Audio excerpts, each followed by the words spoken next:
Hello everyone, my name is Li Qian. Our work is about a novel task on Selfie, which is to translate selfies into YouTube pose portraits. This is joint work with Jolene, Connolly Barnes, Alyosha Afros, and Jinwan Liu. Taking selfies with smartphones is very popular and convenient, as you do not need extra equipment or a third-party photographer. However, the body poses in selfies are usually unnatural, because users need to hold the camera with their arms. Some people use selfie sticks to help them to take better selfies, but the body poses are still unnatural, and it's also not convenient to carry a stick. In this work, we try to address this problem in a software way. We introduced a novel photographic transformation called Unselfie that automatically translates a selfie into neutral pose portrait. The transformation is to make the selfie photo look like a well-composed portrait captured by a third-party photographer. The desired results should contain a neutral body pose with relaxed arms, shoulders, and torso. There are three main challenges. First, there are no existing paired selfie and portrait data, and such data are hard to collect. Second, the desired results are multimodal, as there could be multiple plausible target poses. Finally, we need to handle the disocclusion and to compose the body and the background seamlessly. To address the lack of paired data, we collected an unpaired dataset and introduced a self-supervised learning strategy. The selfies are collected from the internet, and the neutral pose portraits are collected from other fashion datasets. We filter out undesired data with some heuristic rules based on dance pose, and then clean the dataset manually. To address the other two challenges, we propose a three-stage pipeline, including nearest pose search, coordinate-based body texture imprinting, and composition. First, let's look at the nearest pose search. Given a selfie dance pose input, we align it to the center and then retrieve the nearest neutral pose from a database. The database contains the neutral pose detected from the portrait image. As to the retrieval, we calculate the dissimilarity with two steps based on the IUV dance pose representation. In step 1, we calculate DI using dance pose index channel, which represents the semantic labels of human body. This can measure global shape dissimilarity. In step 2, we calculate DUV using dance pose UV channels, which represent the local coordinates information. DUV is then used to re-rank the top K results from step 1.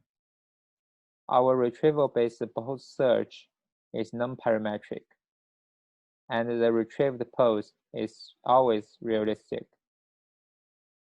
Then we use the neural network to imprint the body texture based on the coordinate. This is built on top of the prior coordinate-based imprinting work. First, we transform the pose and image into UV space to obtain the coordinate map and texture map. Second, we imprint the coordinate map, which is then used to sample pixels to complete the texture map. Finally, we map them back to the image space given the target pose.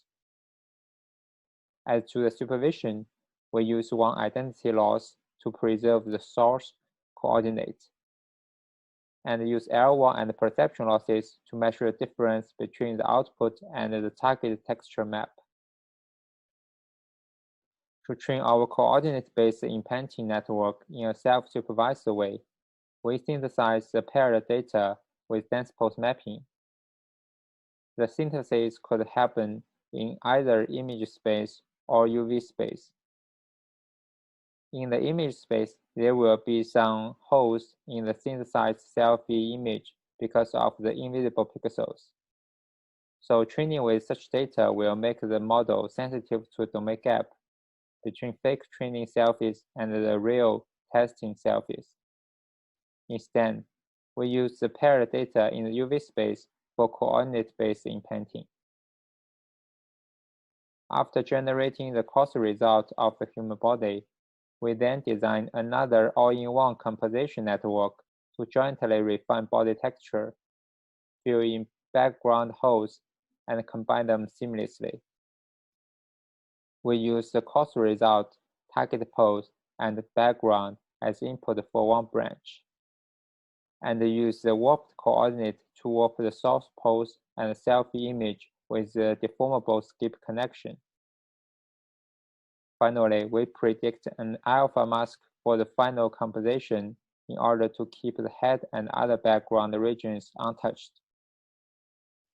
We use the reconstruction losses, adversarial loss, and alpha loss for the training. Now let's see how our method performs. As far as we know, there are no prior works that address the unselfie problem. Nevertheless, we introduced some modifications to three state-of-the-art human synthesis methods for a fair comparison. DPIG and BUNet are two unpaired methods. PATN and our method are paired methods. We train PATN with synthesized paired data in the image space, while we train our coordinate-based implanting network with the synthesized paired data in the UV space.